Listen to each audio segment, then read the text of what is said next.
Good morning. Good morning. Happy pre-Friday, everybody. And Ted, we're almost there at the end of the week.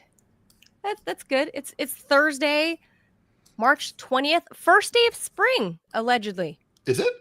That's what they say. That's what the news said this morning when I got up early, I always thought it was the 21st for some reason. I don't know. They said today was the first day of spring, and all my inbox was all first day of spring. Well, I believed it began with we're already in spring. 5 o'clock this morning on the East Coast. Oh, so that's what it was, allegedly. Well, it's spring here in D.C. They say the cherry blossoms are going to be in bloom next week because spring has sprung, allegedly. And I was downtown yesterday for my doctor's appointment, and tourist season is in full frickin' bloom because no one can freaking drive, no one can park. No, it's back to chaos and horrid madness. You're even more aggressive of a driver than I am, I think, maybe. Because I used to, when we had the show on a certain unnamed Russian channel, it would be like I would hear you on the phone, like screaming at your fellow drivers, like trying to make it into park in DC. Oh my God. When it's the moment it's not freezing outside, all the tourists descend on DC. I don't know why. I mean, I was born and raised in the US. I'm interested in politics. I had every reason in the world and more access to go to DC, right? I'd never been to DC until I got a job in DC because it just looks like chaos. It just all the tourists, and I guess I'm scarred from this growing up in LA with Hollywood, obviously, right? So it drives me nuts being around tourists that are like busy looking everywhere as they're crossing the street aimlessly, people looking at their phones trying to figure out street names, and you know how the streets bisect each other through like a wagon wheel shape, right? Because that was Thomas Jefferson's design, right? Yes, and it's very smart. I like the way that I love war. The street grid of Washington. It's also smart for driving because you can the wagon. You don't have to in New York City. I'm stealing this from a guy who wrote a book called The Strawberry Statement back in the late 60s. But the shortest point between 2 points in New York City and a lot of other cities is like a series of right angles, like a rat running through a maze. But in DC, you can almost be like the crow flies because of those diagonal avenues. Yeah. I get. Although there's the weird intersections with like the triangles, the little tiny triangles. Yeah, it's really, and the circles. I feel like Americans have never figured out traffic circles. No, that's just. I love traffic circles, but they don't work here. People are too stupid. That's right. In Iceland, it was fantastic. It flowed perfectly.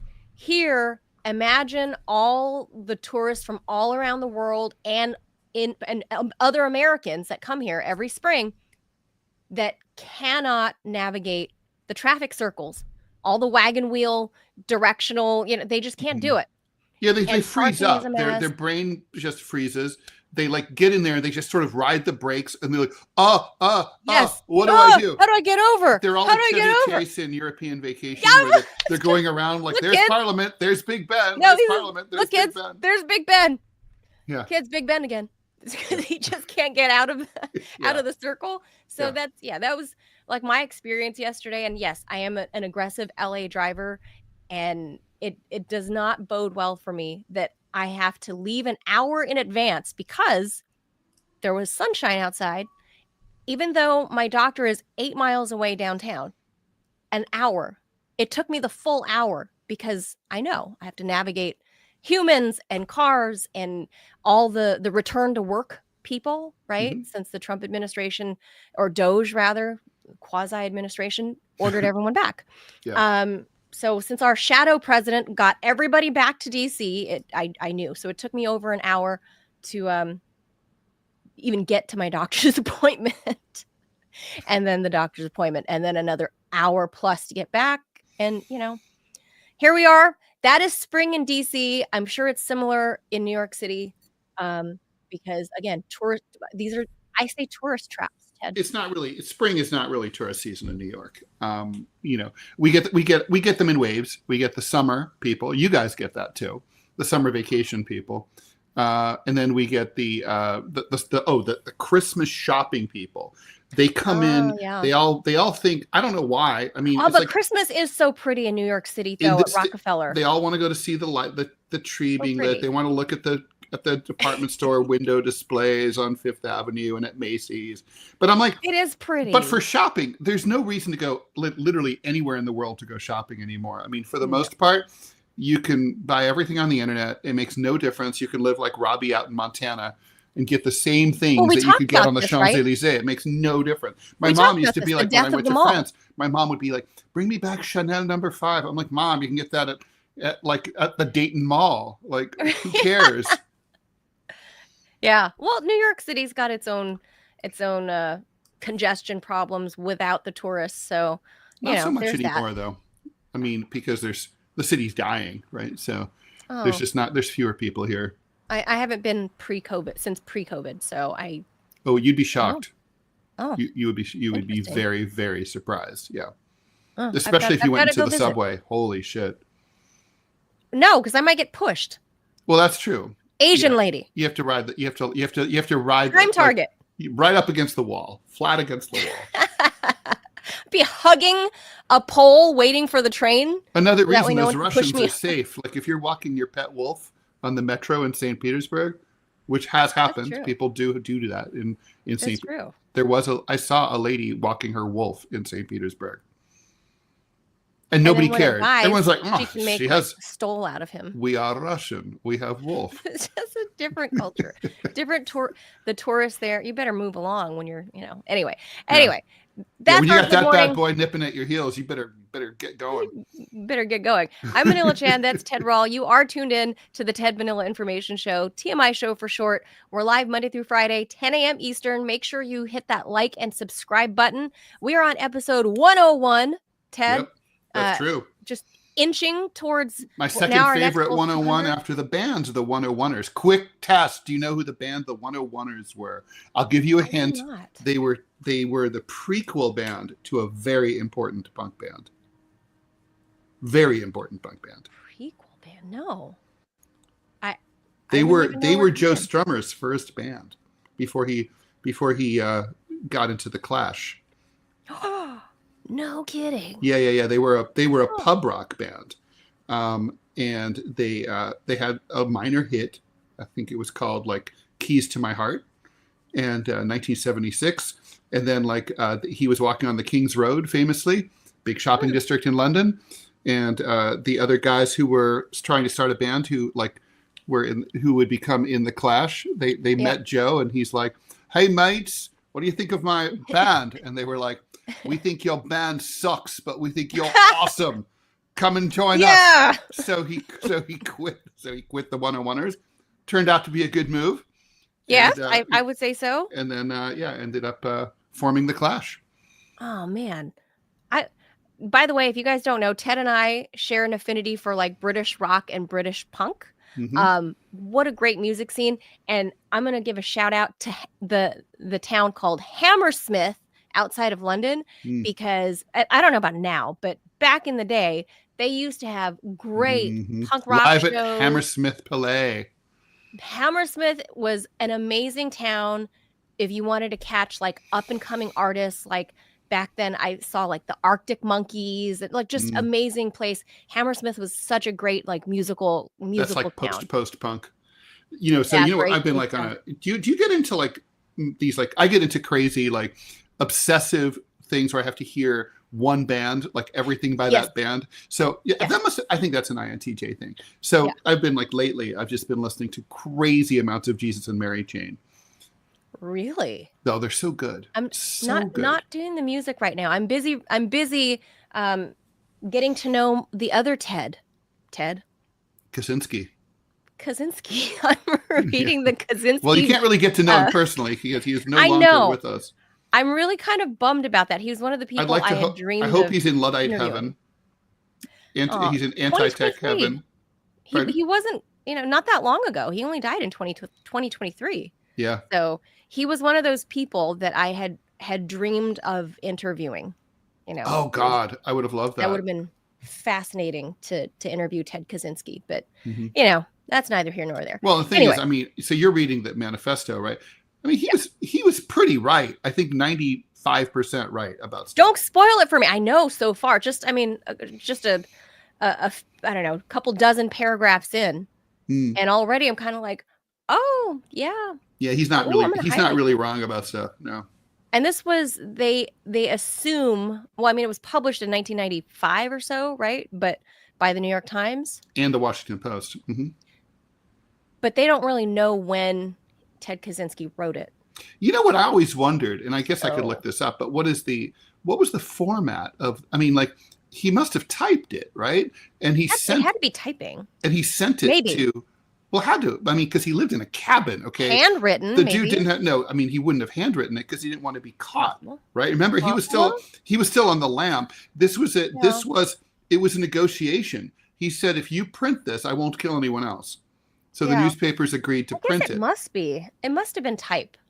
It was typed. And so obviously, yeah, and I mean, so yeah, because he was very careful about not being caught. So he must not have put his fingerprints on the paper. His brother ratted him out.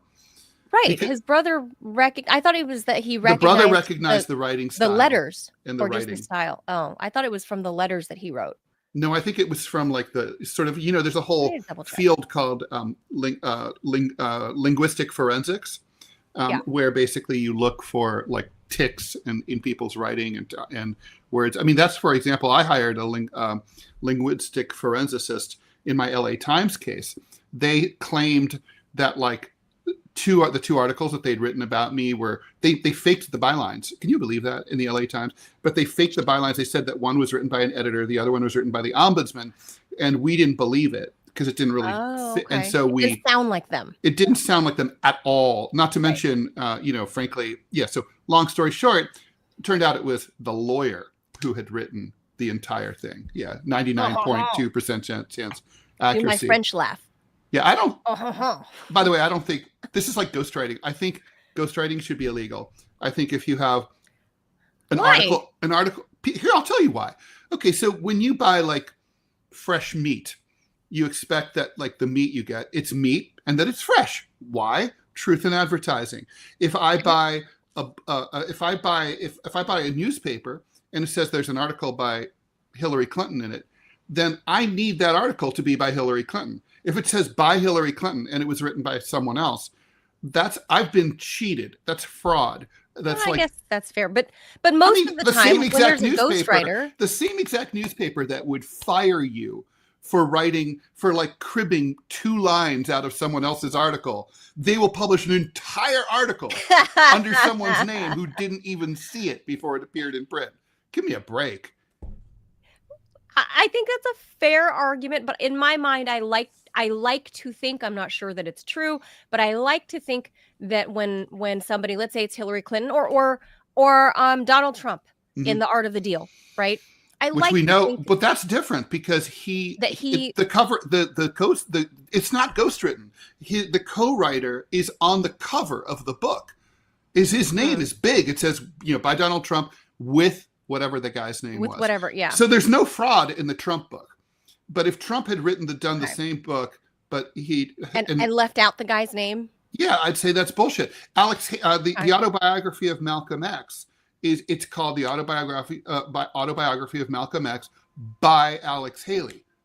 There's no fraud. Alex Haley wrote it. Fair enough. I digress. Okay, fair enough. Yeah, I guess in my mind, like I said, I like to think that even if it's got Hillary Clinton's name on it, that she at least had some say or looked over the editorial process and was like, I wouldn't say that. Well, I mean, I think that's more true in a ghostwritten speech, although I'm against that too. But like if the president reads a speech, well, he at least read it because he's reading it. So whereas like I know for a fact that people like Hillary Clinton have articles appear under their name and they never even see them. Fair. So one of my college political science professors was a Reagan speechwriter. So you can't say that, Reagan fudged because he hired a professional Well, speechwriter. speechwriters go back a long time. I don't like it. I think it's a bad practice. I mean, Really? slavery went back a long time too. Lots of stuff is old. It shouldn't be Yeah, but around. when is a president going to find time to write, let alone just get out there to orate the speech, Well, but first of all, write okay. and research? Well, it was a smaller country, but I'd like to point out that Thomas Jefferson, who kind of invented the country, he used to spend But back then, there's 4 hours so a much day time. personally answering correspondence from citizens who had concerns. And If there was so much less federal government to deal with, which I would say acknowledge ties that. into Doge that we're I talking about acknowledge today. that freely, but I'm just saying that like every president should spend. I mean, okay, let me put it this way. I'm with you as long as we have a no golfing, no television, no movie rule for presidents. If presidents are only working hard, then they say, "Oh, I don't have any time for," like, okay, if Ted Rall runs for president, which could happen I don't someday. know. If I run for president, I hear and now attest there I will be the hardest working man. I'll be the James Brown of the presidency with less musical talent.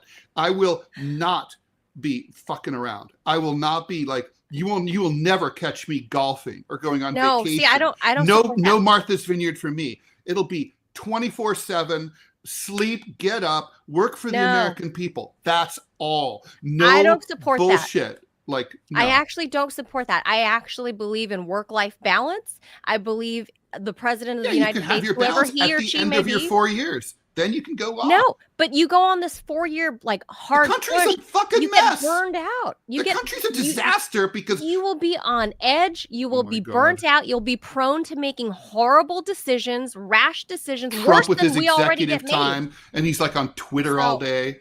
I mean, give me a break. I don't know. Well, he's on Truth Social. It's not on Twitter. However, he's on X too.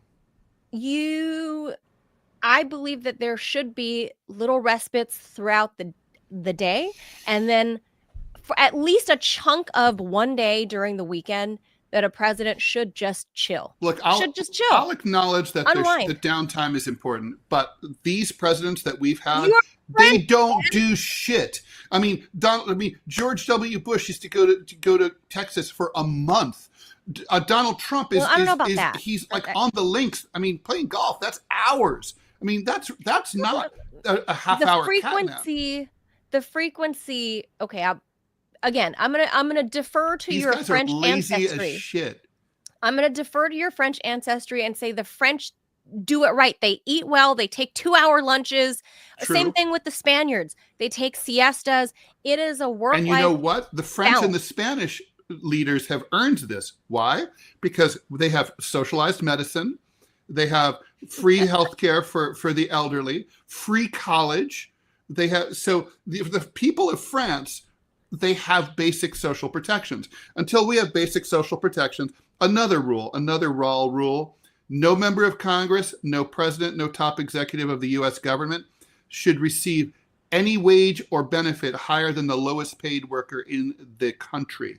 So in the country or in the country, in the United States. So in other words, basically you find the person who's paid the worst, minimum wage, no benefits, no vacation. That's what you get if you're a congressman or the president of the United States.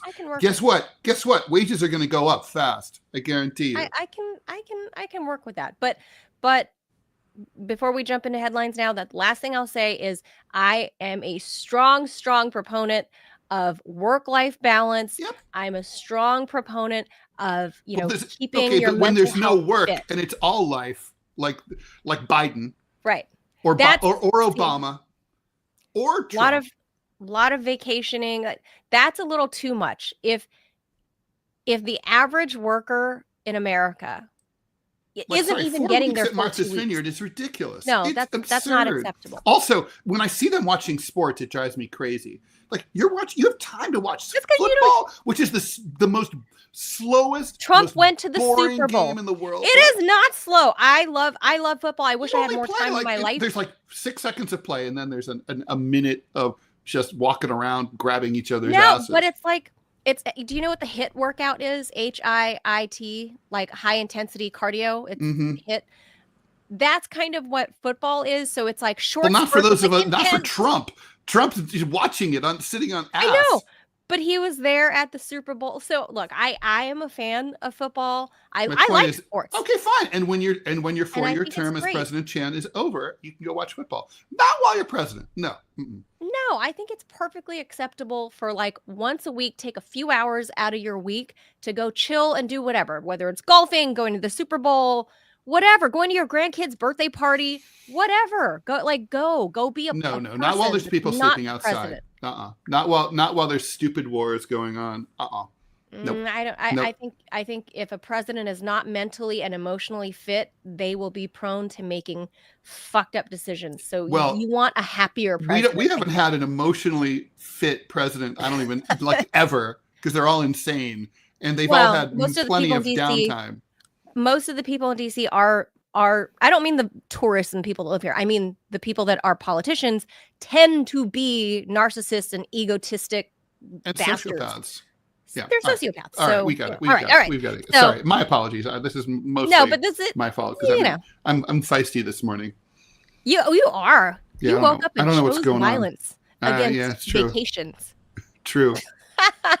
All right, let's get to the stories.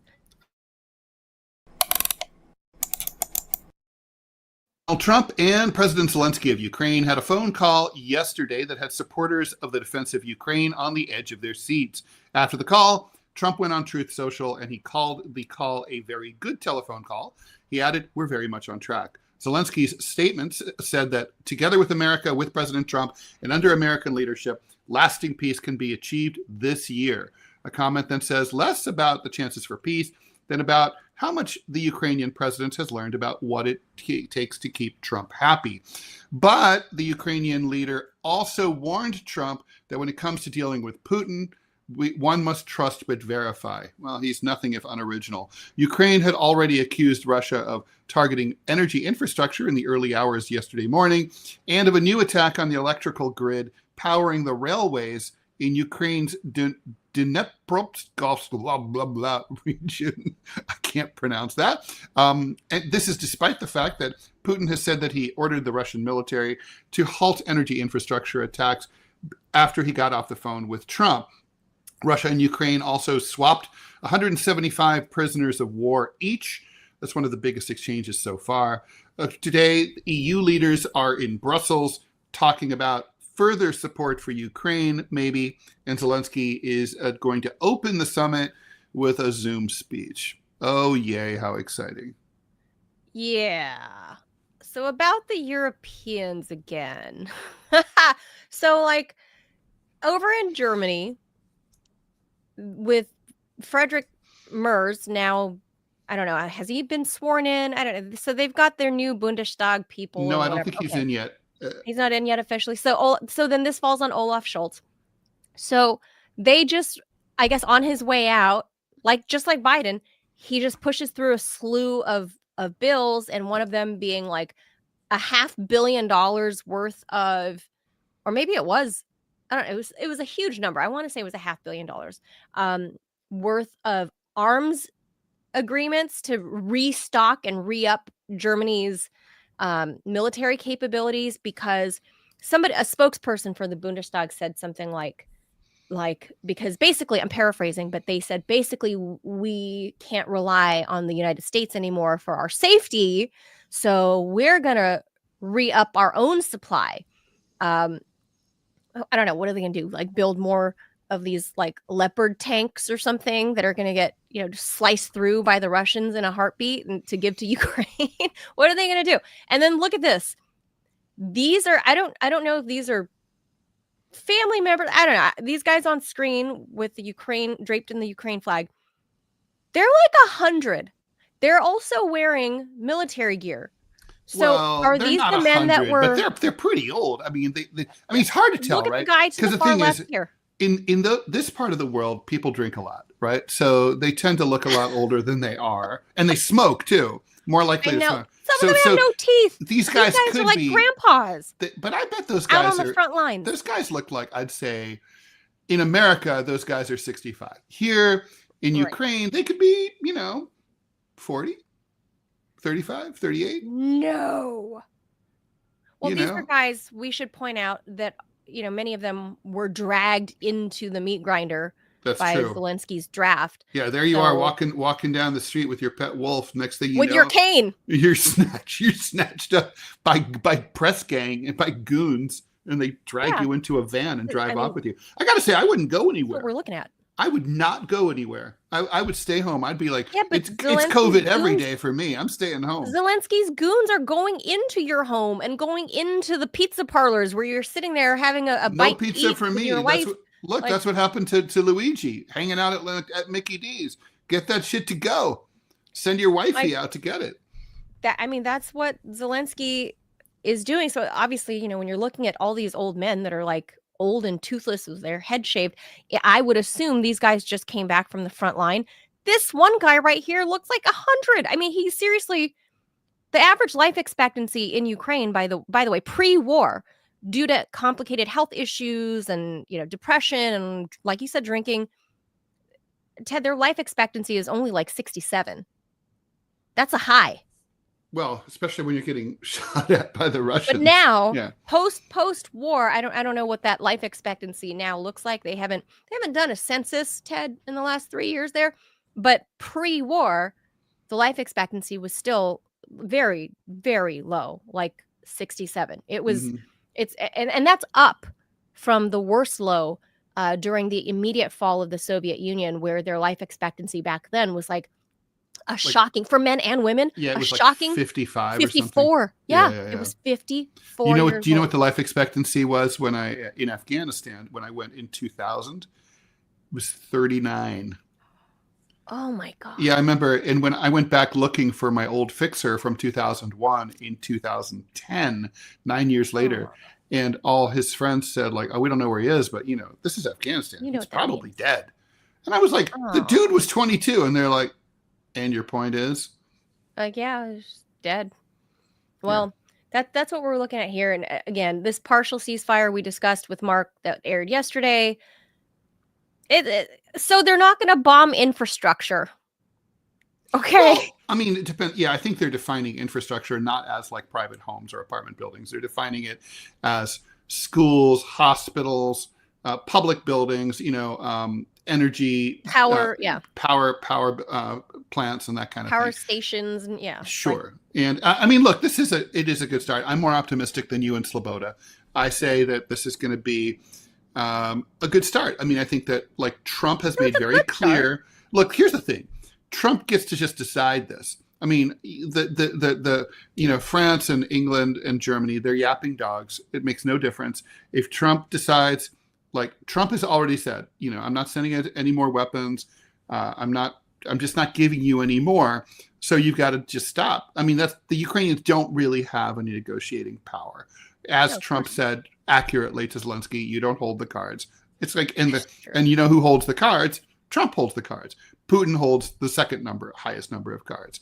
So it's like, between the two, that's it. It's over. Basically they're gonna within the next couple of weeks, work out the details for a permanent ceasefire and an armistice. And we all know what the terms are going to be. Russia's going to get pretty much everything it wants with a few little nittering minor exceptions. And that's it. Yeah, that's gonna, so we're just waiting on what the U.S., how much of that the U.S. will give, because it's like, I always liken this to, my experience in the car business. You go, the car dealership is always going to hit you with high numbers, and you as the buyer, tell the dealership, you lowball the shit out of them. You tell them, I'll pay half price for your piece of shit car. I'll pay half price. It's only worth half price. You got 20 of these sitting on the lot. I'll pay half price. And the dealership's like, are you crazy? And then you do the dog and pony show, right? We all know the game. You do the dog and pony show, and there's a little give and take, from different areas of the deal, not always off the price of the car. Maybe they're like, okay, I can't give you this much off the price of the car, but I'll hook you up with a warranty on the back end, right?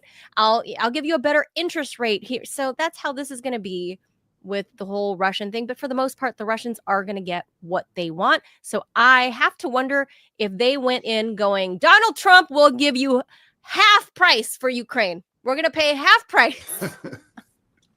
If I were, I don't know. I just say, I think this is going to work. All right, let's keep going here.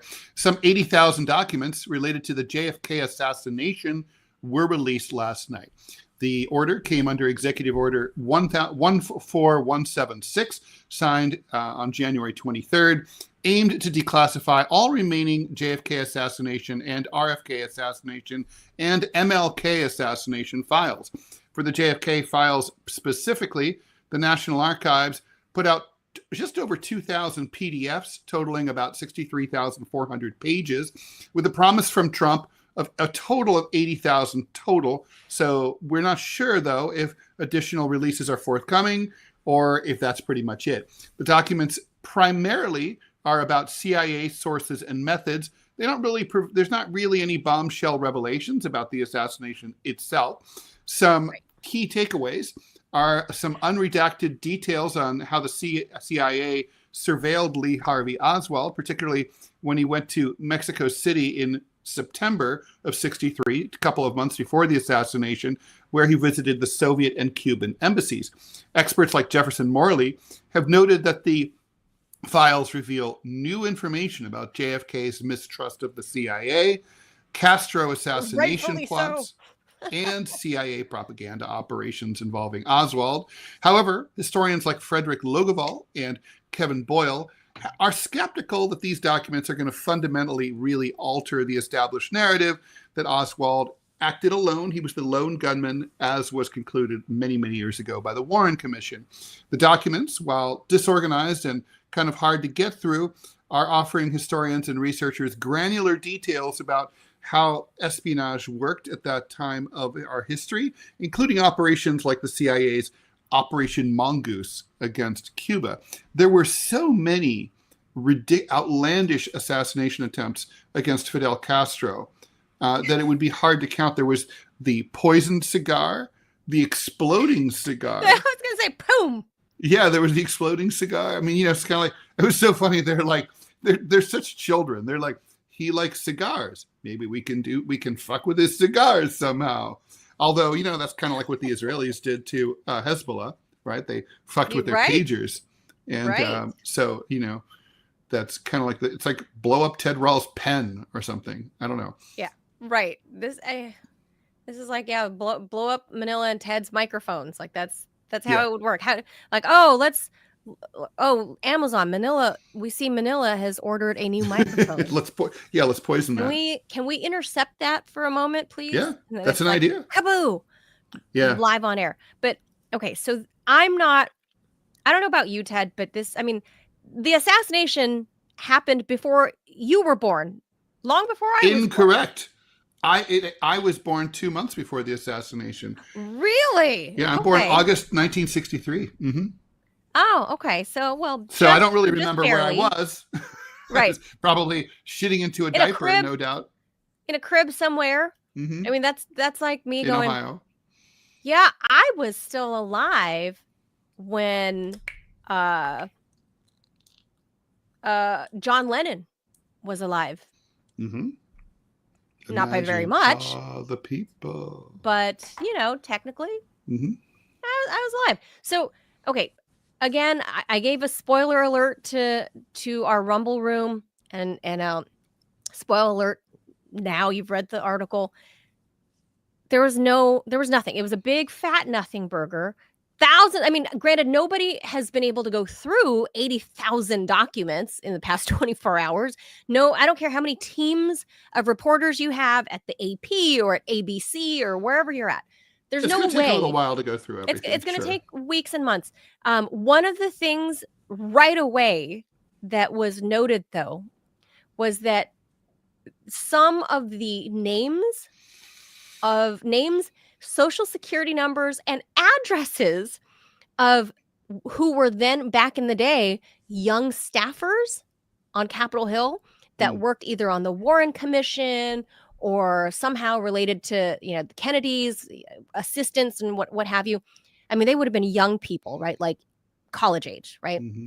Some of those people are still alive, but their names and social security numbers, oops, got released. How did, if anything should stay redacted, it should be that. You shouldn't accidentally dox people who are now old people that were young It probably staffers. never occurred to them. That's so funny, right? I mean, like a lot of people, like my father was born in 1928. He's still alive. I mean, there are lots of people who, as you point out, if you were a young staffer, I mean, one thing that a lot of people don't know about Washington and the Beltway is that it's run by 20-somethings. They do all the work. People in their 20s are all the Capitol Hill staffers and everything. They work for all the congressmen. Like the country is running because of 20-somethings. So, I mean, if you were 20-something in 1963, right, there's a strong chance that you're still alive. Really, truly. So, yeah, I mean, you're old for sure. Right. But you're not that old, Right. You're still alive. And many of these people are already speaking up to the press going, what the hell? I'm in my 80s on Social Security, and now out of nowhere, my Social Security, because, the press has contacted these people to say, hey, did you know that your Social Security number was released in the JFK files last night? So how this all happened was because when Donald Trump, the night before, Donald Trump was at the Kennedy Center, right?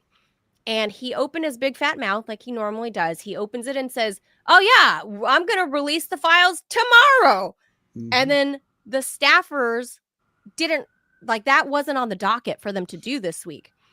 And so they were like, oh, shit, we have to release them. Mm-hmm. So they released all this stuff because Donald Trump said it has to be, because he put his foot in his mouth and put this rush order on releasing them. So sensitive information like people's Social Security, I don't care if you're dead or alive, you shouldn't dox people's Social Security numbers. That's how identity theft happens. Sure. Post-mortem. And obviously elderly people have a harder time dealing with identity theft. They have to navigate. They have to navigate the system, and it could it could be a real problem. Tangentially related, Ted, is for me that was like the biggest bombshell so far of the news to come from this whole 80,000 doc release, was that the accidental doxing of scores of old people who were still alive that worked on the Hill when they were young, the accidental doxing of them. But tangentially related is Elon Musk's Doge closing down dozens of Social Security offices all across the country because they're not renewing the leases on the locations of these little satellite offices, right?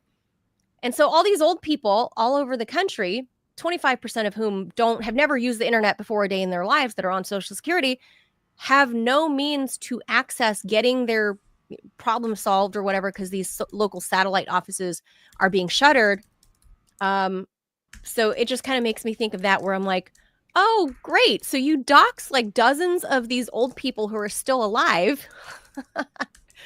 And now they can't use the internet to solve their problems or whatever, or because they don't use the internet, but they can't go to the office, rather, the Social Security offices, because you're shutting down dozens and dozens of offices all across the country. So that's good news for old people. Ted? Well, that does suck. And I'm sorry about that. This kind of, I got to say, this is not a Trump issue.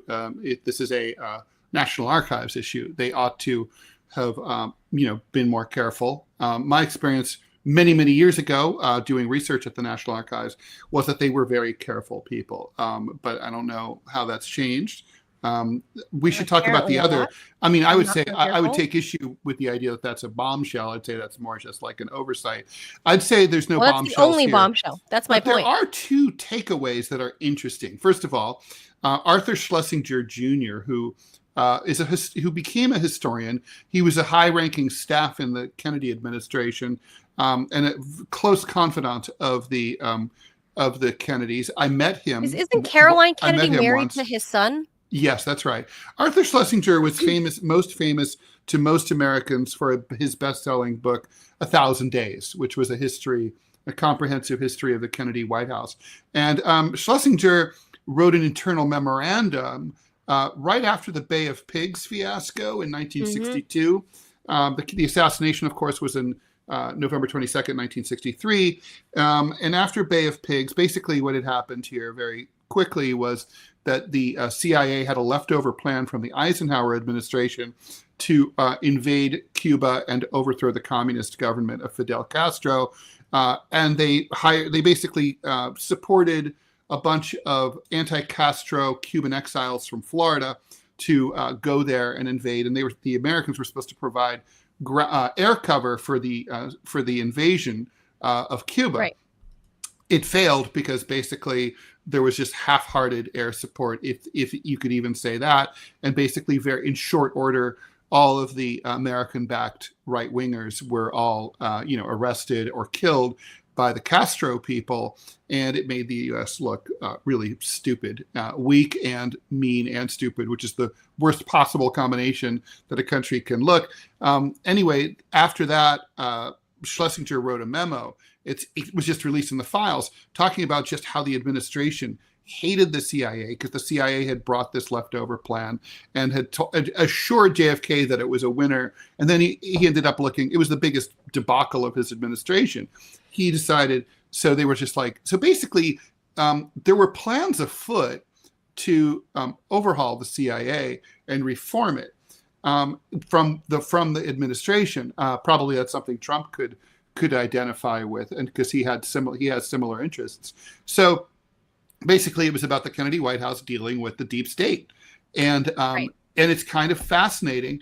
And it does, for people who've followed Kennedy assassination theories, one of them has always been, well, maybe it was the mafia, but a lot of people have looked at the CIA. The show The X-Files strongly stated that it was the CIA that they thought had killed Kennedy, or at least had something to do with it. So this would sort of will probably feed in to the conspiracy theorists who believe the CIA was behind the assassination by saying, like, look, maybe the CIA was paranoid that they didn't want Kennedy up their ass, so and they thought they were going to be defanged, so maybe they decided to whack him.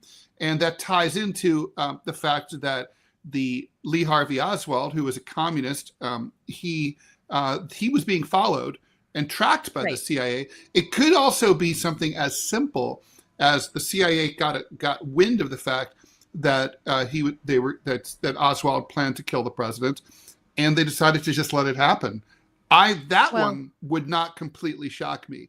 Just do nothing. Just let it happen. Right. Sort just of like let it be, man. It's sort of analogous to the Trump assassination attempt in Butler, Pennsylvania, right, where you have the idiots, cops, hanging out in the metal shed while the shooter's on top, banging around on top of them. Yeah, I could see that. So I could see that too, but although I don't think I think they were just idiots. But there are still no documents explaining or not explaining, but backwards debunking the magic bullet theory because of the way, the angles and now that it bounced around off bones and stuff. In the skull. None of that, like collarbones and none of that makes sense to me. Well, I mean, look, I have personally witnessed the magic bullet. I have seen it. So when I was I mentioned I did research at the National Archives. Right? Yeah. Okay, so while I was there, Oliver Stone's film crew was there. Oh, right. They were researching JFK, the movie. And so this is in the 90s. That's correct. Yeah, it was in 1990, 1991. And when I was at Columbia. And at one point, most of the researchers at the time were Civil War buffs studying. There's always the National Archives are full of Civil War buffs studying battle plans. And then I guess probably a lot of them do reenactments and stuff. And then there were also total nerd out, man. And then there's also there was the JFK crew. Anyway, at one point, so you wait in this big room, in this big library room, and you request materials, and then you drink your coffee and you wait, and then then they come in, they announce, they're like, hey, so they announced suddenly, like I heard someone say the JFK assassination boxes the evidence boxes are here. So everybody gets up. Like I was there. The whole room. What? I was not there for JFK. I was there for U.S. plans to occupy France as an enemy power at the end of World War II. Anyway, we all go and hover over. It was fascinating. In the box, there was JFK's shirt that he was wearing. It was a 16 and a half by 34 gray pinstripe Brooks Brothers shirt. The same kind that I used to wear to the banking job I had in the 80s, because they never changed anything. Brooks Brothers, never. They do now, but they didn't used to ever. You could buy something from the 40s that looked the same as it did in the 80s. Anyway, I have a couple dresses from Brooks Brothers that could very easily have just come out of the 80s, minus the shoulder pads. Totally just like that. And then, but there was his Massachusetts driver's license with his Hyannis, address on it. There was a little bit of money. There were some keys, presumably to a wing of the White House. Weird. All the stuff that was found on him, right? And then there were the bullets. And one of the bullets is in the Dallas Police Department evidence bag, and it was seriously. I'm not a forensics expert, but it was seriously banged up, and we were all like, "Ooh, magic bullet." So that's you can see why they concluded it, because the bullet clearly had multiple impacts, right? So that I don't know. I mean, the theory could be right. I mean, I'm just saying. It could be. I'm just saying I'm open to it being wrong. I'm not sold one way or the other. I'm open to it being wrong too. I'm also open to the CIA knowing or strongly suspecting that this wackadoodle might try to kill JFK, and just being like, if that happened, yeah, that's fine. Oh well. Wouldn't suck. My biggest thing about this whole ordeal, because living through this my entire life, and yours, Ted, we're 60 some odd years out, and most of the people, barring the young staffers who are now in their 80s, but most of the high-ranking officials, I would say probably barring one or two or three, maybe, might still be alive, who were high enough ranking back then, right? Most of those people are dead. Oh, sure. What this tells me is anyone who was, let's say, I'm trying to think. My father, 35. Let's say you're 35 back then. You're at a high enough level, right? Yeah. Well, my dad was 40. He's still alive, and he would have been, 35? 35? 62 years plus, 35. Let's say 35. If you're, like, I don't think you couldn't have been that high ranking at 35. Not then. No. You're still fairly low, but you're not low level. The idea that you let 35-year-olds run companies and stuff, that was not a thing in 1963. No, it was not. But my takeaway, Ted, is that 60 plus years later, we get all these documents. Most of them are banal, minutia, letters, like telegrams sent back and forth between offices of, how do you request vacation time? Just a bunch of bullshit, right? That's why there was 80,000 documents. People that are only observing this as a cursory story of like, travel expenses, literally like, like I went to Dallas to talk to this guy, reimburse me for my hotel or whatever. Yeah. Right. It's 80,000 documents of mostly bullshit. So this to me highlights how the US government overclassifies everything. Well, that's true. Everything. And then wants to keep this cloak of secrecy over what it does. If you're hiding banal bullshit like inter-office letters, right, or telegrams that say nothing, that are just has nothing to do with the case. I mean, why are you trying to operate a government that me, the voter, I deserve to know what the hell you're doing, right? I deserve to know what you're doing. I want to know where my money is going. I want to know, like, who is writing off their lunch expenses at the Palm. I want to know who's, like, I want to know those things. Yeah, and there's and honestly, there's no reason why we shouldn't know these things. Why are you covering this up for 60 years? Well, overclassification, I know, it is a joke. Well, I mentioned those Civil War geeks, right? Do you know, when I was there, 1991, 130 years after the Civil War, there were some battle plans that were still classified.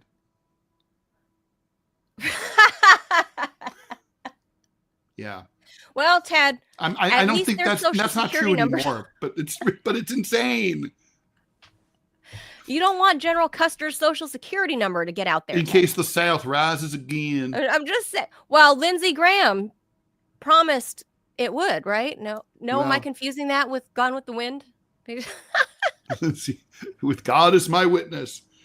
Oh my God! I think we're done with that. But what do you think? We're done. Yeah. All right. There's nothing. There's just nothing, and we just see that the U.S. government wants to operate under a cloak of secrecy, and I don't think the Trump administration is. It's interesting, by the way, that everybody focused on the so JFK files. I think there's more unknowns about RFK than there are about JFK. And there was only like 2,500 documents or something released about RFK, and still there's a lot to be RFK Jr. does not believe his father was killed only by Sirhan, or even killed by Sirhan. He thinks Sirhan was innocent, although I don't see how that's possible. He was caught in situ, right? I mean, so yeah, like I don't know. So I'd like to see more about that, but the promise Trump made was to release JFK files.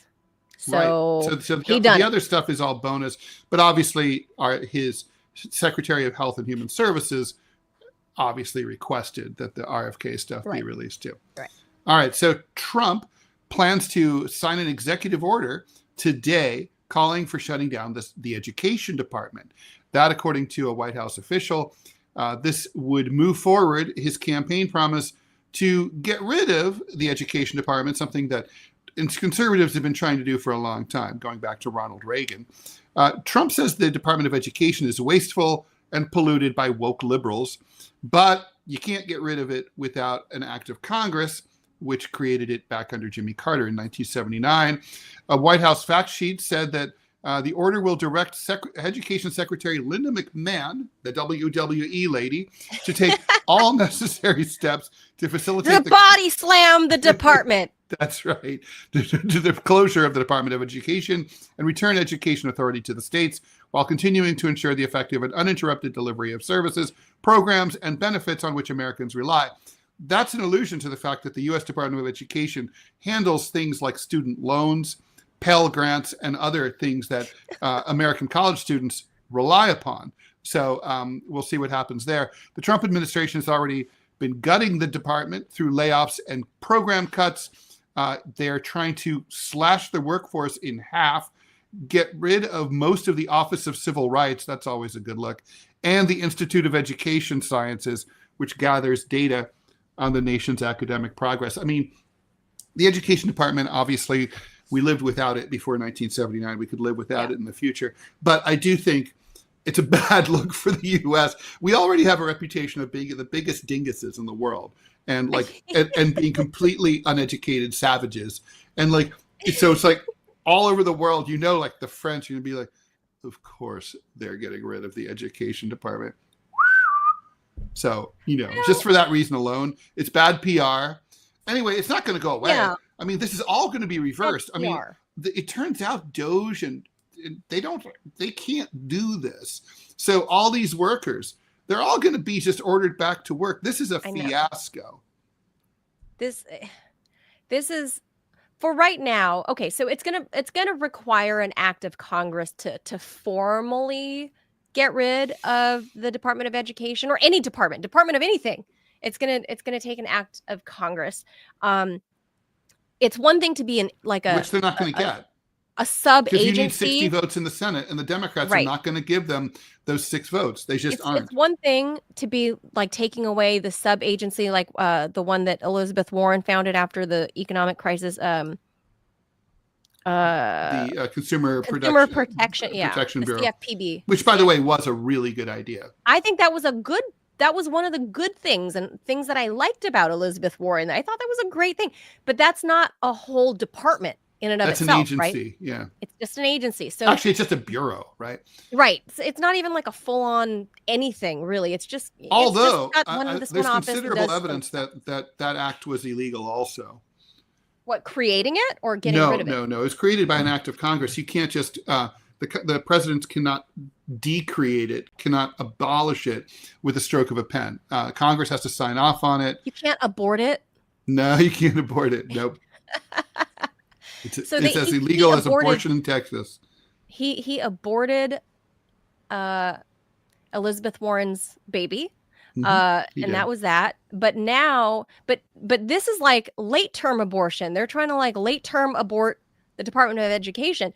Is it too entrenched though, Ted, to get rid of, even if Congress somehow, this goes to Congress, is it theoretically a bad thing to get rid of the Department of Education, and or is it too late to get rid of it because of how entrenched it's been over the past 45 years? Well, let me say the quiet part out loud. The main thing, the purpose of the Department of Education was people like me.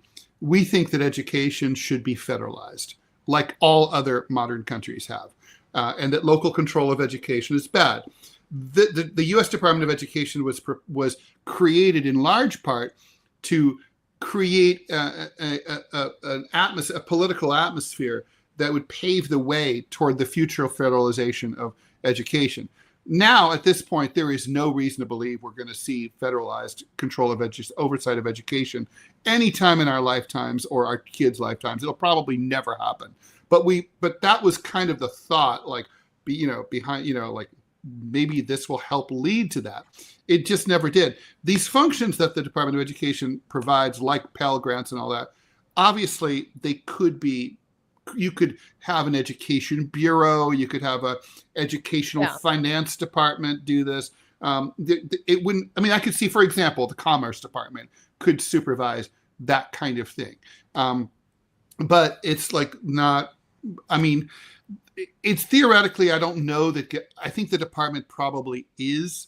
I hate to admit this, but I need to be straightforward. I think probably the department is not really a valuable thing, because if you're not moving towards federalization of education, which in my view you should be, but we're not. So since we're not moving in that direction, probably Trump is right, and it should just go.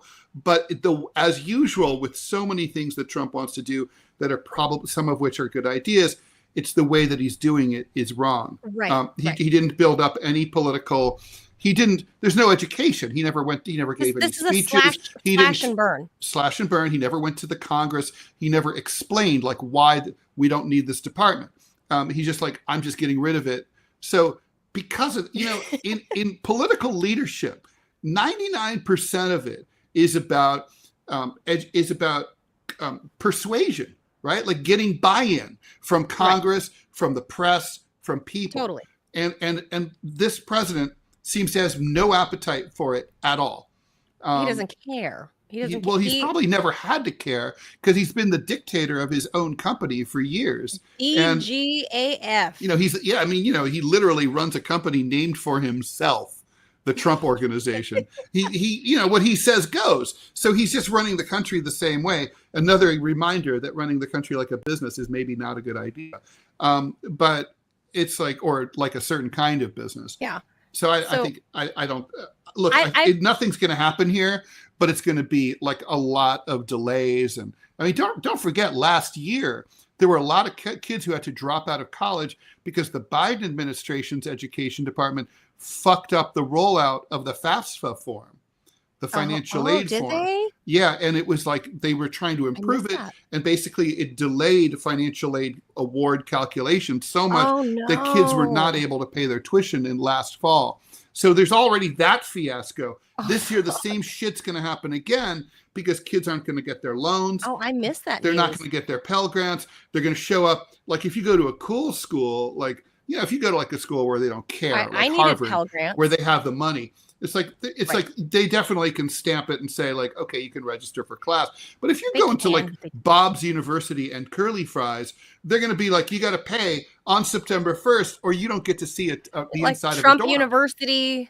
Right, exactly. So look, to the degree that you pointed out how the Department of Education isn't truly a formalized process of a federal means of education. I mean, they set some standards, and they say we should do this, we should do that, and I get it. They say we should. So it's kind of like a soft form of federalizing schooling across the U.S. I don't know that gutting it is the right answer. I think reforming it. I think a lot of this. I'm not a fan of DEI. People know that. I'm not.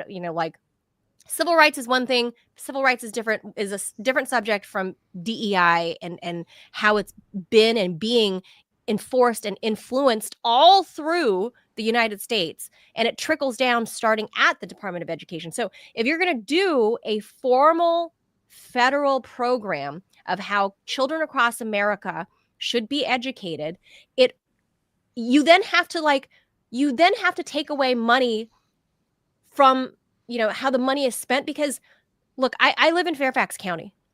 It is by far one of the richest and supposedly best public school districts in the country, right? Supposedly. And it's definitely by far and away one of the richest. People think Beverly Hills or whatever. Fairfax County, this suburb of Washington, D.C. The access, what our schools look like compared to the schools I went to in Los Angeles are far and away. I mean, not only in great physical distance, Ted, but how the schools out here are equipped versus I can go home right now. One of my cousins is a third grade teacher in LA at LAUSD. Every fucking year, I have to help not only donate supplies to her, but I have to help her with like different, whether it's a book drive or, supply drive or whatever. Every freaking year in and year out, I help her. I donate money because money is poorly spent from district to district. Of course, that money, comes from real estate and it comes from other, some of it comes from your local lottery in your home state. So if you're going to federalize the school system, like truly federalize it, then you're going to have to make a big socialist jump and say, we're going to pool everybody's percentage of their, real estate taxes and their state lottery tax money and all, we're going to pool it and equally distribute it to every fucking local municipality. So every fucking kid has a goddamn chair to sit on, has a book and a computer to use. So until we get to that point, gutting this, I think it's just making it fucking worse. And I think because I'm a mom of a little one, I can see the disparities, right? Between the children like my son who would be considered the haves versus the kids my cousin is teaching that are the have-nots. And it's fucking sad, Ted. And the Department of Education does nothing to equalize the playing field for these kids. There's no equity. There was no. France has equity. There's it's fascinating. No equity. Like I've done book tour in France, and I went to a lot of public schools and lectured there. And what was interesting to me was I went to schools in a really, really terrible slum of Marseille, and the school, the exterior and the inside of the school, and the quality of the teachers was identical to one in a really highbrow neighborhood in Paris. Wow. There's no difference whatsoever. And in fact, the teachers in France the public teachers, they're rotated. They're assigned by the National Ministry of Education. And you don't, it's not like, let's say you live in, blah, blah. Fairfax. Let's say you live in Fairfax, Virginia, right? You're as a teacher, they can't send you to the other side of the state by the West Virginia border. In France, they could. In France, they'd be like, okay, so thank you, Teacher Manila. You've been here for a year. We need you on the other side of the country. You've got to go teach in Medford. Like traveling nurses. Medford, Oregon. Yeah, that's where you're going. And like it or not, they adjust your income to the cost of living to where you're going. Wow. But basically, it's like being a soldier. It's like being a soldier. You go where they assign you. You're based where they tell you, and also they rotate all the teachers quite a bit so that they all have experience teaching in like the countryside, in the cities, in the suburbs, different parts of the country where there's minority languages being spoken.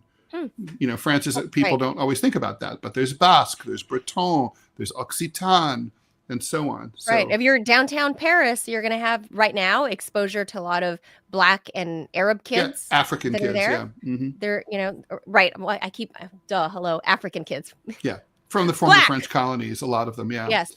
But yeah, I agree. So unless you're going to make a big step, a drastic step like that, you can't just go and because of Doge or whatever, just shut this shit down. And I have a friend who is Dutch and his wife is American, and I asked if he was gonna, when they had a kid. I mean, his kid's probably like 10 or 12 at this point. But I when he was very small, I asked, so what are you gonna do with your son? Are you gonna have him, like, where do you want him to go to university in the US? Like something like, Harvard, or you want to, like, what are your hopes and goals for your son? He said, oh, no, I'm sending him back home to the motherland. And I was like, why? He said, because college is free. My son's half Dutch. So, I'm Dutch. My son will get free education there. And I was like, oh, okay. So what's the Harvard over there?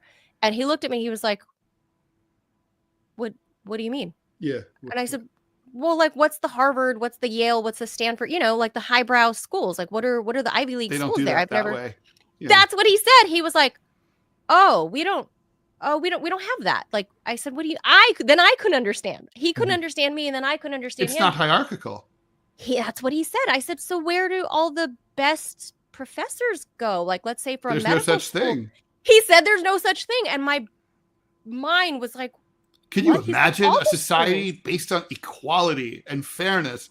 That would totally break our brains. He was like, all the universities are excellent. And I went, yeah. What?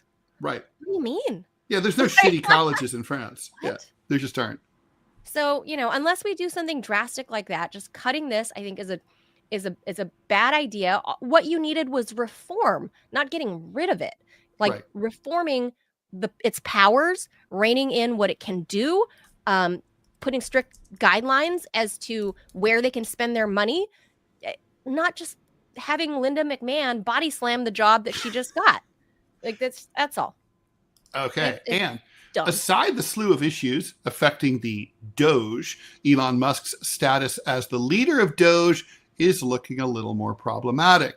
Hours after Musk revealed his plan to shut down USAID, also known as the Agency for International Development, a White House official revealed that Musk had a unique work status in the Trump White House. He is a special government employee, they said. Then, later in March, Trump went out of his way to say, I signed an order creating Doge and put Musk in charge. But the official White House position is that actually someone named Amy Gleason is the acting administrator of Doge. Now there's a judge in the U.S. District Court in Maryland, Theodore Chuang, who has added his own complicated legal wrinkle on this already convoluted tale, ruling that Musk's oversight of Doge is probably unconstitutional. Chuang said that Musk's role probably violates the Constitution's appointments clause, which is, by the way, in the original. Ted? Pardon? He says probably violates. Well, that's because it has.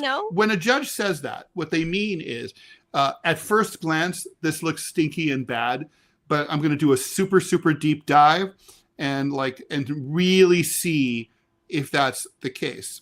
Okay, so that having sat through a lot of legal hearings, I've seen that sometimes judges change their mind. They're like, oh well, upon further review, and after I got the big pack of money in the bathroom, I changed my mind. But they usually don't. They usually are like their first when they say like my inclination is that I'm against this. It means they're going to rule against it. So Chuang said that Musk's rule probably is against the appointments clause, which is the original language of the Constitution, because the billionaire has exerted authority that only a properly appointed officer, that's a job description in the Constitution, can carry out. Chuang said that this means that Musk's activities at Doge are unconstitutional because he was never a properly appointed officer who was approved by the U.S. Senate, right, in their advice and consultation thing.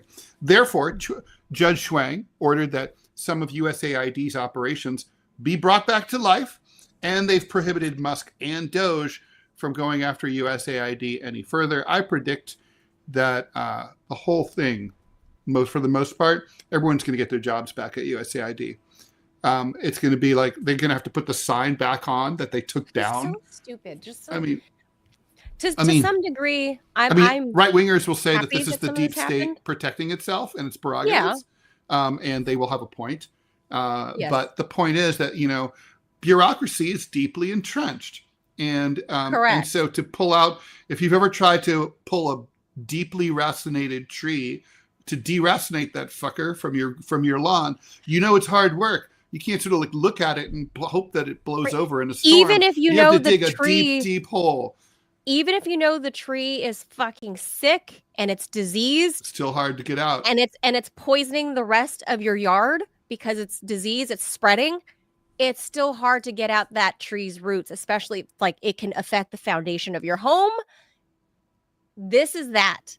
And Elon thought he was just going to chop off the tree. He's going to Abe Lincoln this shit and chop it down. Obviously showing that he doesn't know anything about how the government works. Of course, he's not an American, but still. Well, he's a naturalized American, right? He's by far the most powerful African American, though. That's true. By far. And finally, a computer scientist who tried to, I love this story, who tried to register an artwork that credited an AI system as the sole author has lost his appeal as of Tuesday. A 3-judge panel for the Court of Appeals for D.C. Circuit Court unanimously agreed with the U.S. Copyright Office that AI software developed by Stephen Thaler cannot be granted authorship. Copyright law, according to Judge Patricia Millett, who wrote the opinion, requires all work to be authored in the first place by a human being. Now, Thaler argued that copyright laws, which are also in the original language of the Constitution, are woefully outdated, and that laws ought to change copyright to copyright works made by generative AI software that he called the creativity machine. He also said that judicial opinions from the Gilded Age could not settle the question of whether computer-generated works are copyrightable today. Nowhere in the Copyright Act is author defined, Thaler argued, leaving room for the courts to say that the statute allows AI-generated works to get copyright. He used the dictionary definition from Merriam-Webster of author to try to make his case. Thaler invited the court to land on a looser interpretation than the Copyright Office has made so far. If the court did not take his side, he argued that artists will not be incentivized to use AI to produce creative works, which would defeat copyright laws. I mean, that is an interesting argument. Nothing in the Copyright Act requires human creation, Thaler argued in court last January, that according to Reuters. What the Act's language indicates is that when an entity, a natural person, a corporation, a machine generates a creative work, that entity is the author. Judge Millett said, no. She said statutory construction requires more than just finding a dictionary definition. Perhaps most glaringly, the duration of copyright is typically limited to the author's lifespan or to a period that approximates how long a human being might live, Millett wrote. Like, I think it's 95 years now. Of course, machines don't have lives, nor is the length of their operability generally measured in the same terms as a human life. Like Popeye. Talk about Popeye. Right. Additionally, the judge said that the statute allows copyrights to be transferred to survivors, like your spouse or your children, after you croak. Machines don't have spouses or children, at least not yet. And it also refers to authors' homes and nationalities, which, of course, machines also don't have. And critically, authors granted copyrights have intentions, whereas machines lack minds and do not intend anything, Millett wrote. So I have a feeling that they're both right here. I think Millett is interpreting the law as it currently stands, but I think that the AI, the plaintiff here, there's an argument. He's pointing out a problem with a potential problem with the copyright law, in that this is an issue that probably Congress needs to consider and hold hearings and get some experts to come in and talk to them about. Because if we want people to use AI to make things, I guess the question, let's say as a cartoonist, I were to have AI make half of a cartoon. Let's say I feed all my characters up into it and I have it make something. I mean, the point is, should I only get half paid because it's only, so I mean, the point is there needs to be, Photoshop helps me make my cartoons. But I colorize in Photoshop. As what Judge Millett says, based on what you just presented, you already created these characters, though. Yeah. So So you're the original. Based on what she's saying so far, your works would be protected even after you gave it to AI to do other Okay, things all with. right, but this is a machine. This is the question here: is the person used a machine to make something, right? It's a prompt. Invent completely fresh. Let's say, like when sometimes we use AI here on the show to generate thumbnails for the Right. for each artwork. episode. So we might say like, and I know I've done this on AI, and I'll say like, show Trump and Netanyahu arguing with each other with rubble in Gaza in the background, and then it does it, right? Okay, well, so that's a prompt. Now I'm not going to get into, well, you could say, well, AI made it. AI did make it, but they made it in response to what I said. So is this something where basically it's like analogous to, really, I didn't do anything, sort of like if I go into the diner and I order, bacon and eggs, did I make the bacon and eggs? No, I prompted bacon and eggs to come to my table, but I did not make them, and I'm not I don't get any credit really for making them, I don't think. But then, or is this something? Well, the waitress isn't also, in that case, the waitress is not responsible for making. No, all she's doing is, or she's transporting them. But like, but let's say, but then like, okay, so if you prompt, but what about a musician? A musician, for example, uses a machine. Let's say a musician uses a saxophone. And so what makes the noises come out of that saxophone into what could become a saleable, recordable product like a compact disc or an MP3? Well, what is it? It's like the way that she pushes the keys, the way that she blows, her lung capacity, her ability, her armature, her way that she can control that. So in a sense, isn't she kind of just prompting this? Isn't the saxophone making the noise? And like the saxophone makes the music. You're just prompting the saxophone to make the music. So do you deserve no credit whatsoever for the noise that comes out of the machine that is the saxophone? I mean, it's an interesting question.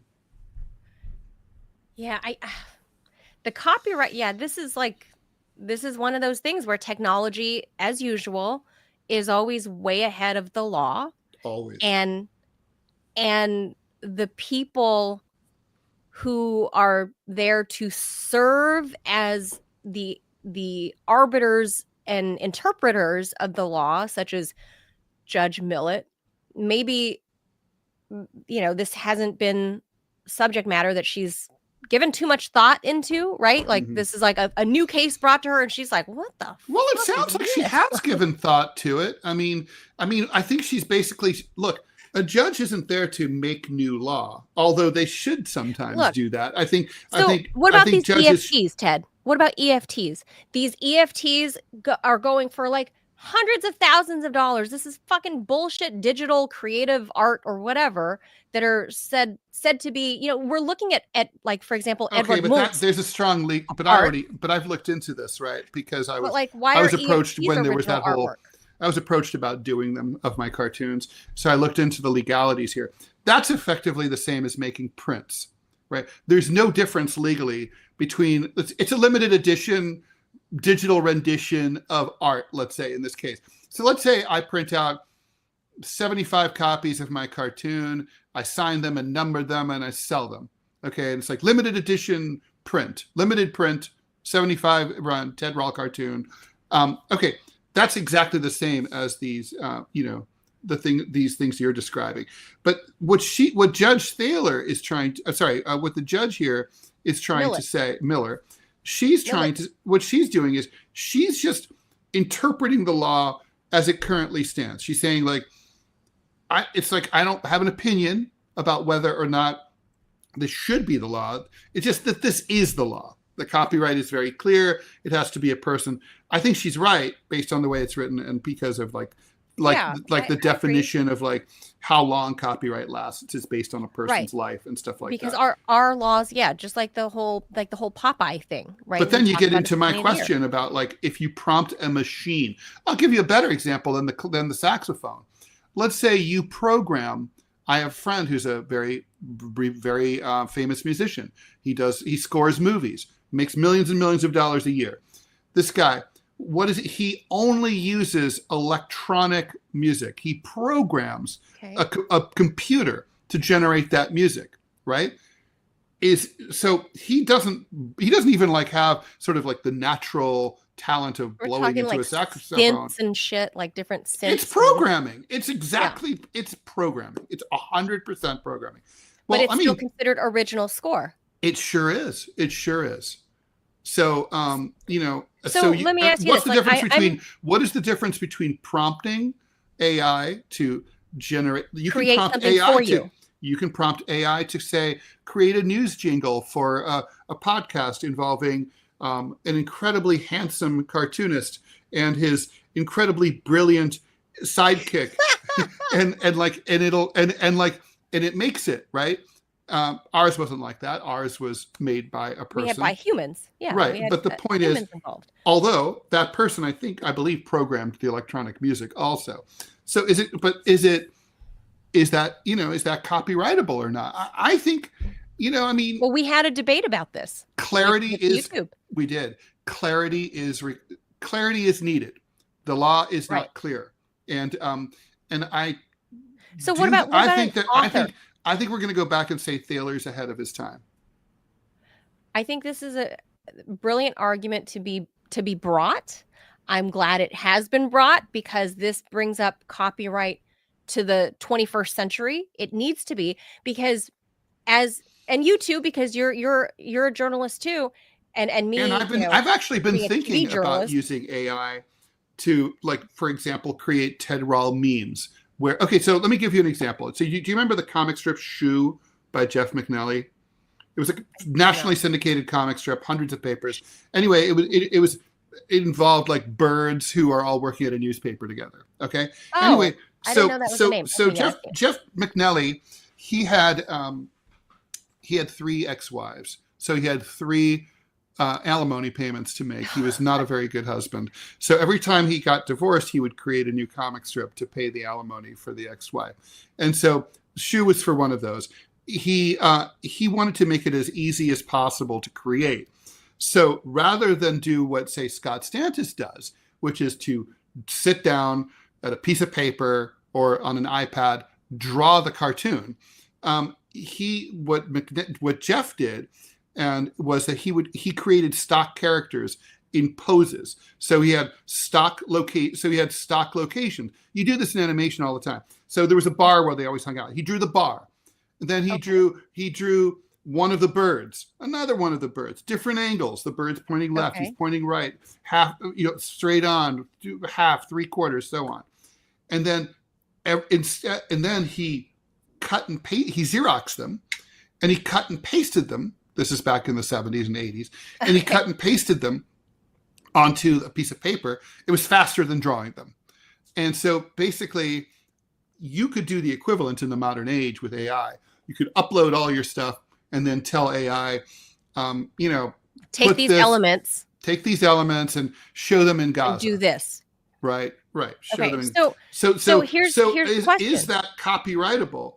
I mean, yeah, it is. It is totally copyrightable. It should be, because it's my characters. Or more accurately, it's trademarkable, but is it copyrightable? But again, this is you guys creating, you had original characters that you as human beings had already invented and fed into the machine. But the next argument would be, for example, with more media companies, such big ones such as Bloomberg, right? Or even AP, starting to fuck around with generative AI, publishing articles. Yeah. Is that defensible copyrighted? Right. I'm not sure. Can you fuckers stop me from using, I go to the AP website and it says, created by AI or whatever, and I lift that entire article. I think that the judge is currently saying, Judge Millett saying, that's not copyrightable. AP, you're not copyright. Now let me use another cartooning analogy because it's simple. So there's a comic strip called Get Your War On by a guy named David Rees. And it was very popular after the invasion of Iraq. Okay, so he used clip art to do the art. Okay. So, you buy clip art like at the time from off the internet, or you could go to like a stationery store. And, it's kind of like vaguely 1950s and sort of, like office worker types. And all that David wrote, he added balloons. All he did was change the dialogue. It's the same art every day, same art.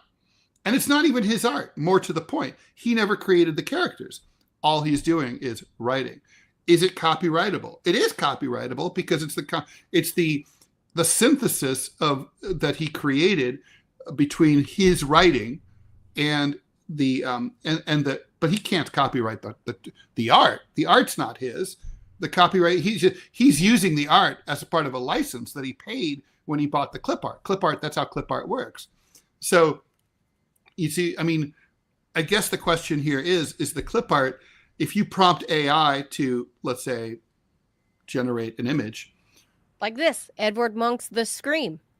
Right, but Edward Monk, that's already, but that's different. Let's say you said, hey AI, create a picture of Donald Trump in the style of Edward Monk's The Scream. Is the resulting image, is that copyrightable?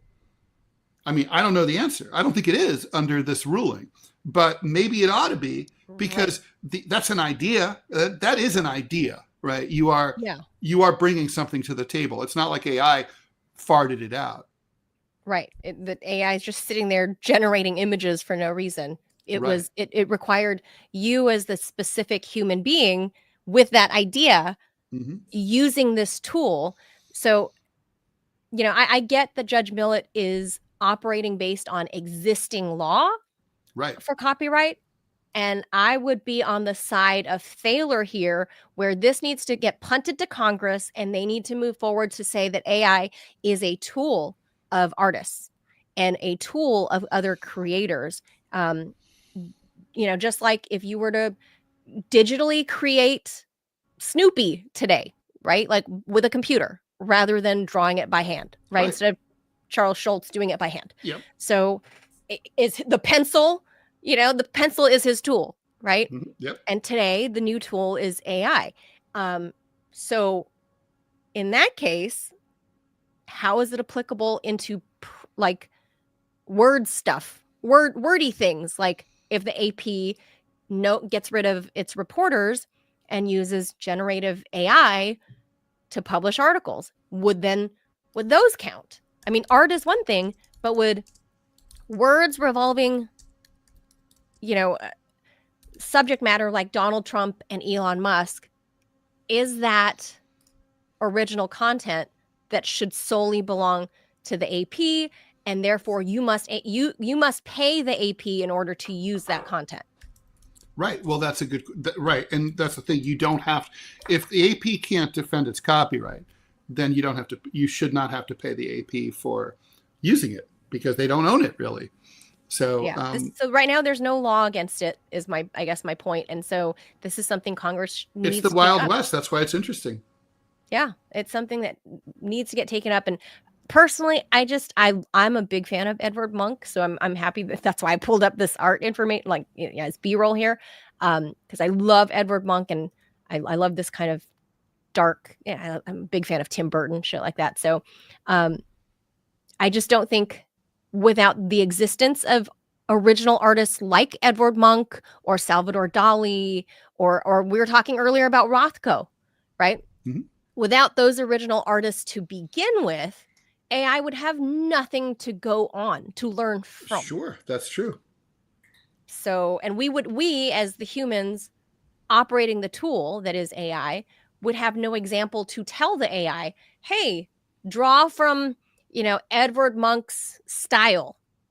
We would have nothing to go from. So there would be, that's right. I think there's just there's no replacement for the God-given talents. That's all I'm going to say, is just there is no. And by the way, I don't want to get into this conversation. We can do it another time, but I do think we could. It's also kind of analogous to the music sampling debate.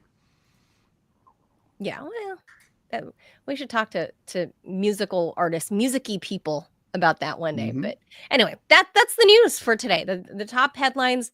I think people should be talking about this. I think Congress should be talking about this, because AI really is changing the way everybody does everything, the way kids do homework. Sure. Is it cheating if your kid is you have a Well, college age kid? well, Is there's the he whole, yeah, cheating when no, he, I've warned him against that. He said that basically AI is Google as you always wanted it, which I think is probably true. I use AI to research. I don't I do too. all the I've been time. using AI to research. I don't know. I'm not a pro at AI, but I'm playing with it, specifically I Grok. mean, So I you can know, learn. it's interesting, right? Is it cheating? I mean, like when I was in high school, you weren't allowed to use a calculator in math or I science remember. class. Oh, I hated Then that. you went to college, and they were like, "Of course you can use Use a it in calculator. your exam because in the lab you would have a calculator, right?" Right. So Real life. Yeah. I don't know. So this is interesting. It's going to be an ongoing debate, and especially for people who create things like you and I. It's a topic I think that Congress needs to take up because this can hurt or help us, Ted. well, that's always true. My father always said that technology is inherently neutral. Yeah, well, whatever happens in this space can greatly help or hurt people like you and I. So, all right, guys, that's it for Ted and I. We'll be back tomorrow at 10 a.m. Eastern. Please be sure to hit the like and subscribe button wherever you're at, so we can keep doing this show for you. Just click the button, because especially on YouTube, I think Rumble people are more likely to follow you if they come across your program and they like you, Ted. It's the YouTube people. Come on, YouTubers. Yeah, they don't want to. They have commitment problems. But they come back. They keep coming back. I know. They keep coming back. They can't quit me. Yeah, but it's like they won't put a ring on it. No. They're hoary cool. and slutty. Don't be a video slut. Yeah. Yeah. Besides, you can cheat. We won't care. It's like it's like an open relationship. Totally. Yeah, we don't care. Ah, okay. We just want to know that you love us. Yeah, exactly. We have other shows. Don't worry. It's fine. We're good. We have an understanding, guys. Just hit the like and the subscribe button. We can be in this open relationship. It'll be like I know what's up. You know what's up. Yeah. Oh, no, not for Hillary. Just Bill. Well, it's not. Look, she kills her lover, so there's that. Well, maybe. Probably didn't happen. Maybe. Oh, I don't know. No, it didn't happen. That's for another day. That's what they say. For another day. But I don't think so. Yeah. But she's innocent. Maybe. Hillary Clinton is a wonderful woman, Ted. What are you talking about? Wonderful, beautiful. Wonderful. We intelligent, love her. Kind. And the election was so stolen from her. Non-warmongery. Yes. Totally. All right, we'll be back mañana. Adios, amigos. Bye. Bye.